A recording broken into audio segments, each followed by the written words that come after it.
28 meters northeast. My analysis indicates a throw is our only option here. I can throw you across the gap. That's insane. I'm incapable of insanity, pilot. I hope so. Wind, 3 knots, heading 274.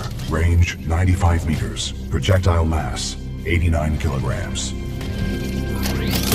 Trust me.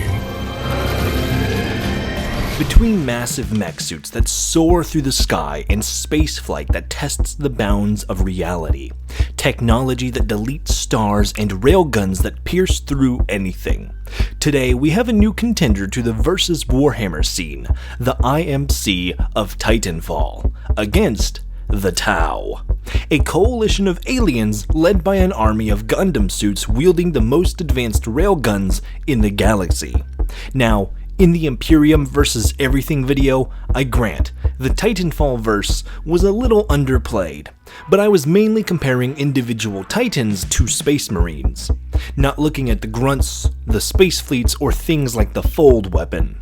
Now for today, we will be expanding upon this faction and pitting them at full strength against the Tau Empire. First, we will establish the power and strengths of both of these factions and break them down at the infantry level, at the mech level, and finally at the space cruiser and galactic levels. All as if they existed on their own in the galaxy without any Jack Coopers, orcs, or chaos to get in the way. So like and subscribe, dear viewer, as there's more videos just like this coming each and every week. But without further ado, let's get into it. The Tau is a term with two meanings here. There are Tau, the species, a group of alien Xenos with blue skin and hooves, who are the dominant force within the Tau Empire, a galactic coalition of different alien species that all collaborate under the same banner, fighting for the greater good of peace and prosperity. If you're unfamiliar, they're very much like the Covenant from Halo. When first discovered in the 35th millennium, the Tau were a species of nomadic tribespeople, a simple civilization that was barely on the cusp of discovering fire. But before the world could be colonized by the Imperium, it was devoured by a warp storm, an immense surge of complex, hellish energy where time has no meaning, and life would often struggle to exist. 6,000 years later, the Tau Empire was rediscovered as an Imperial ship ran into one of the Tau, destroying the Xenos and identifying them. The Tau were instantly marked as a threat as their extreme evolution on such a short time period became of urgent concern to the Imperium of mankind. And ever since, the advanced strike forces of the Tau Empire have been at extreme odds with the xenophobic Imperium in a long and brutal war, as so often occurs within Warhammer. As for Tau infantry, the main military force of the Tau, their fire cast is notorious for their awful level of close-quarter skill, but is made up for by a series of firearms that are capable of pitting down and exterminating entire squads of Space Marines. The Tau believe in a method of ambush combat and place heavy emphasis on offensive strikes. They almost never take the defensive route unless they are forced to, going so far as to collect their technology, evacuate, and meticulously coordinate a strong counterattack rather than be on the back foot. They will spend as much time as necessary to prepare their fighting force perfectly, then set up at arm's reach and blast until nothing is left of their enemy. Most often, the Tau warriors fight alongside larger units like flight suits and aerial combatants, such as flanks of small autonomous drones that can provide extra fire support while on the ground. While their armor isn't much to write home about, the standard firearms among the warriors are known as pulse carbines, as they fire a material at a high rate which becomes plasma as it reaches the target. So essentially, just a more complex way of saying that everyone in their infantry is equipped with plasma rifles, which also double with underbarrel grenade launchers. But most of Tau's strategy is designed to keep the enemy as far away from their battle line as possible, as close quarters combat ends up being a death sentence for their battalions more often than not. But making up for the lack of martial prowess are the Kroot, a species of avian carnivores who adapt to the features of other beings that they consume. If a Kroot devours an orc, they will develop larger, brawnier muscles. If they consume fish, they may develop webbed feet or gills. A species of alien much more aggressive and while noticeably less talented in terms of technology or complex armaments, the Kroot are still very dangerous up close. Along with the Kroot, the Tau also adopt basically any alien species willing to work with them, including various human worlds that have defected from the Imperium, choosing to take up arms with the Tau instead. The battlesuits are among the Tau's most advanced and dangerous weapons of war.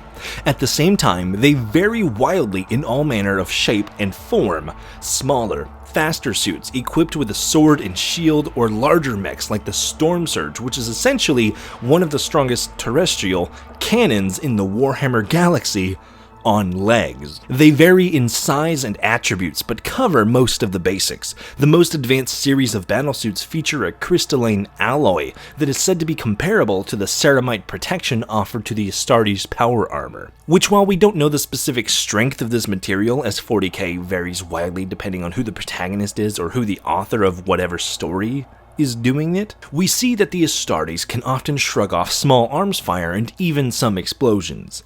So for the battle suits, especially the fast ones and the massive ones, we can assume the same. But one specialty of the battle suits is their versatility and adaptability to enemies. They had developed massive swaths of missile pods to better take on the hordes of orcs encountered in the galaxy. The great tanks and heavy armor of the Imperium spurred the Tau to create the Storm Surge, for which its massive cannon could blast right through them. Their suits are often mobile and use technology that manipulate the suit's gravitational properties, making them faster and lighter than should be possible. While there are exceptions like the Supremacy armor, which is the Tau's one and only defensive armament designed specifically to go against the worst Bio-Titans and Imperial Titans of the galaxy beyond their borders, should the need arise. As for weapons, we see a lot of the same pulse-type cannons just souped up, so plasmatic guns paired with missile pods, railguns, swords, and more, on top of a metallic liquid that is used to coat the warsuits so that small arms fire will be reflected back to the sender. While one of the newer empires to the far future, the Tau are much smaller on scale in relatives to the vast Necron dynasties or Imperium of mankind. But they still possess faster-than-light travel. Their own specific tech and genetic mutations make them practically invisible to the chaos demons of the warp, meaning that Tau traveling through this space are also somewhat immune to the more dangerous effects of warp travel. Because if you're unfamiliar, the warp is kind of like the nether in Minecraft, where in Minecraft the nether is an 8-to-1 ratio compared to the overworld, making it useful for traveling long distances. The warp is much the same. The downside being, the warp is also where chaos demons, manifestations of all your worst traits and the only gods that listen, come from. So if you're using the warp to travel and you have a soul, those demons may just come for you. As for the Tau, their souls are suppressed in a way, making them somewhat camouflaged from the forces of chaos. Why go for a sardine when there's an Imperial ship that looks like a buffet just on the horizon? And the ships themselves. While the Tau uses large gunships to control the air and deploy their battlesuits, we're less interested in the atmospheric air combat of these factions, and more so the total naval fleet. The loss here is going to be the Tau's emphasis on replacement over longevity. The Tau would rather build 100 OK ships that are easy to reproduce than put the material into one massive citadel that would be an even bigger loss.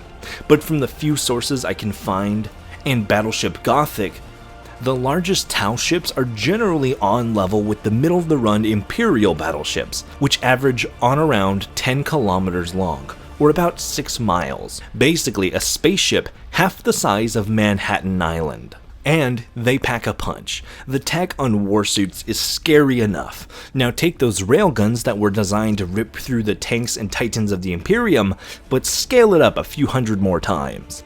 So when it comes to the overall total size and might of the Tau Empire, we'll never really know. The closest we come to is the Farsight Enclave, a separate Tau faction said to be in the hundreds of billions. If that's just 1% of the Tau Empire, that would put their total to 10 trillion at the very least. We know the Tau are on the smaller end of factions in Warhammer, but for this franchise, that could mean they only have a population of 10 trillion rather than a population of 200 trillion. The best we're gonna get is a good guess. This doubles for ships. We don't know how many they have, which is going to be a struggle when we finally compare them to the IMC. Speaking of, let's get into it. Now, the IMC has some kick-ass tech, but compared to the Tau, who have developed over 6 millennium, or even their Imperial enemies who exist 40,000 years into our future, the end of Titanfall 1 is set roughly at the beginning of the 2700s, or just 7 centuries into the future.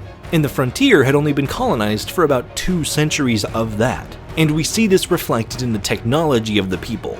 Well, yes, there is an unending limit of specters and reapers and ticks. The average grunts are just dudes. Outside of slightly beefier armor and more advanced weaponry, the kit of a grunt in Titanfall is not much different from soldiers in our real world. The closest Warhammer comparison would be some sub-factions of the Imperial Guard. Firearms that are more conventional like the flatline, wingman, or mastiff can carry a fair share when applied with enough force, but grunts will also carry along anti-armor equipment specifically for when they go against titans. In the realm of the archer, the laser cannon, Cold War, and magnetic grenade launchers, not to mention the energetic weapons like the L-Star or Volt, which are comparable to the pulse rifles of the Tau. The IMC's infantry is nothing to write home about, but it's nothing to scoff at either, with a lot of variety, mechanical support, and adaptability to different environments. The only reason they ended up losing against the militia in the frontier was the lack of support they had once supply lines were cut and the IMC was on its own.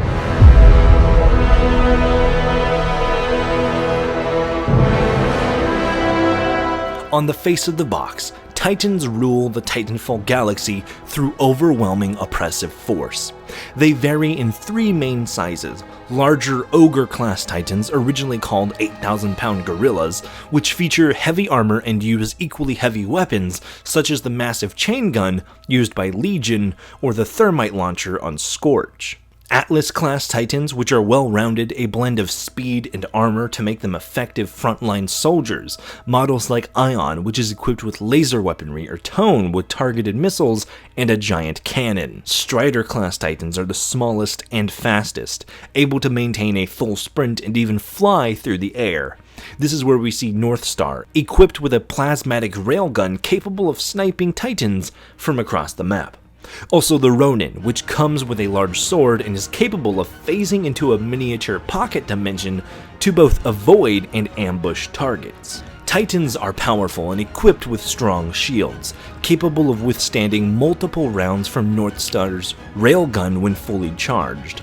Not to mention, all of the Titans are nuclear powered, meaning that as a last-ditch effort if need be, each Titan also doubles as a low-yield tactical nuke, vaporizing anything nearby to them. Then comes the second half of a Titan, their pilot. Titans on their own are a bit useless. They're effectively a bigger Spectre with heavier armor and a larger gun. But paired with an effective pilot, a Titan becomes a real force of nature, empowered by jump kits that allow pilots to fly through the air, sliding, jumping, and grappling themselves across the battlefield. There's a reason that it's said when a pilot and Titan are together, the only thing that can stop them is an equal or greater force. So not only are Titans lethal threats, but the pilot becomes a secondary threat that can play around while the Titan does the heavy lifting, being an on-the-ground unit with the ability to stand in the place of 100 grunts at the very least. And a step beyond, the Titans are equipped with an onboard AI, making them semi-self-sufficient, We see this with BT, who does not just follow orders, but also grows a bond with his pilot, even vouching for Jack Cooper to their superiors. This allows Titans and pilots to be even further bonded, and for the Titans to be more modular as they are capable of learning and displaying qualities of leadership on the battlefield. Objection.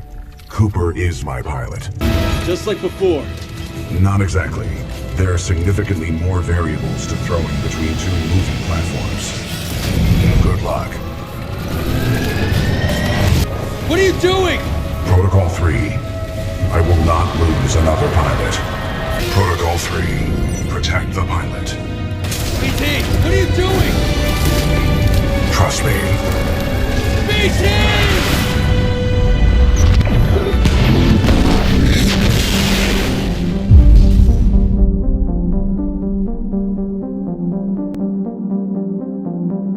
Now, compared to the Tau, the IMC's first failing is at the galactic level. As relatively to the size of galaxies, the space traveled by the IMC across the frontier to the core worlds is a surprisingly short distance in the grand scheme of things.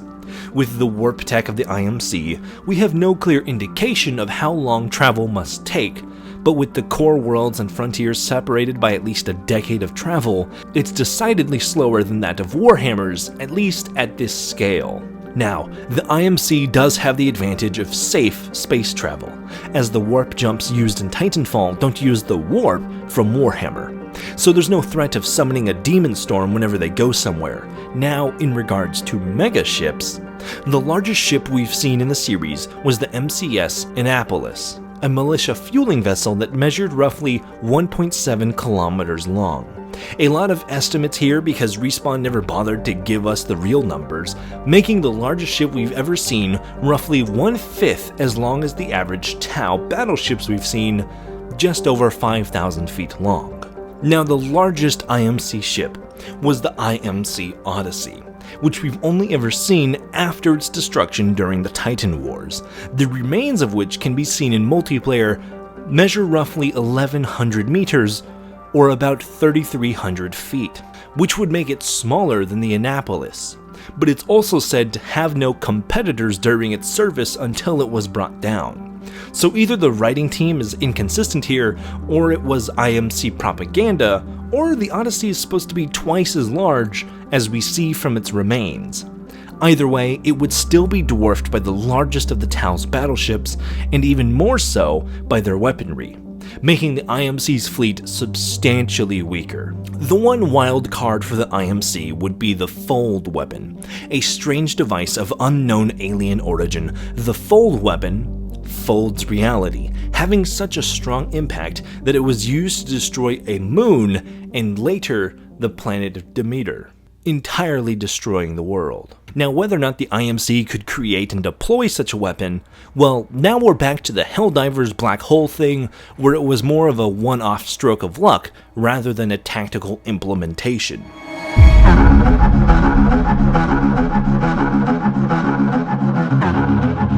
The IMC's grunts are fairly well balanced for the universe that they're going into. Now, compared to Tau on foot, it's gonna be a bit of a toss-up. Without any Titans or battlesuits in the fight, these two balance fairly well. The Tau have strong guns, but are incredibly fragile. The grunts of the IMC are trained specifically to take on heavy weapons and to use a mixture of robotic drones and Spectre foot soldiers in order to fight one another. They'd have a harder time with Kroot, who are ferocious and brutal up close, but again would be at a disadvantage against metallic foes like Ticks, who explode in your face, or the Stalkers that also do the same, meaning the carnivorous aspect of the Kroot is going to start to slip. For infantry, each faction is going to be a toss-up. There's going to be too many variables, and it'll depend infinitely on outside impacts. Things like number of boots on the ground, the auxiliary flanks and supportive units are going to play a major role in deciding the victor. But if you put 100 Tau and 100 grunts into an open field, it'd be a fair swing either way. Maybe ever so slightly in the Tau's favor for the more extreme weapons they carry. But also you get into the question of things like, do pilots count? Because if pilots count, well, now it's heavily swayed in the IMC's favor, and you could debate this all night long. What you should do down in the comments, let me know who you think won round 1.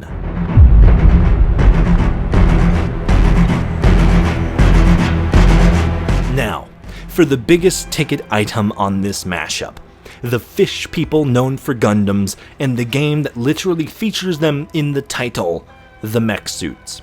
Strangely enough, I think these are fairly well balanced as well, if not only a little more teetered on the Tau's end, as their mechs seem more versatile and numerous in the same way that there were more variants of grunts on the IMC side last time. But 1-to-1, I think many of these mechs can stand toe-to-toe with one another, even the massive suits.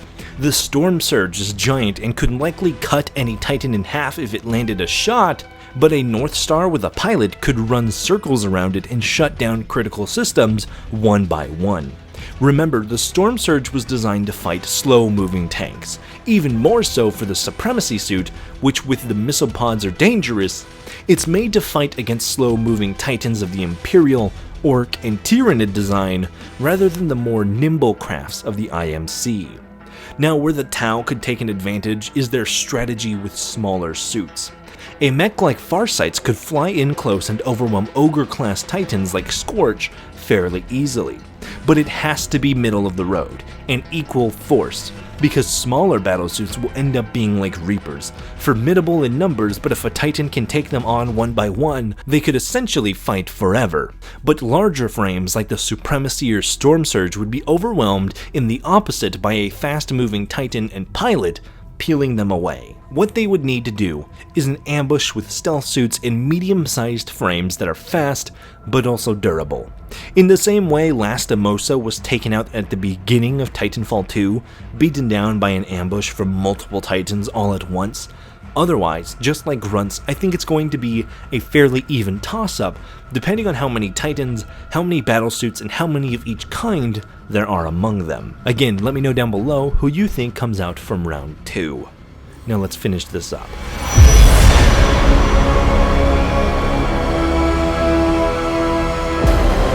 Now, in terms of spaceflight and naval battles, well, the IMC and Titanfall by extension never really does these. On top of the fact that the largest ships of the IMC are still a tenth of the size of Tau battleships, I think this is the first flat-out victory for the Tau. As for the fighters, if gunships could take on the Manta and other Tau ships similar to it, I don't think so, as most gunships we see are mainly for transport and rarely, if ever, feature any sort of combat capability outside of a pilot within firing a rocket launcher manually. You can debate this, but my conclusion for this, Tau win round 3.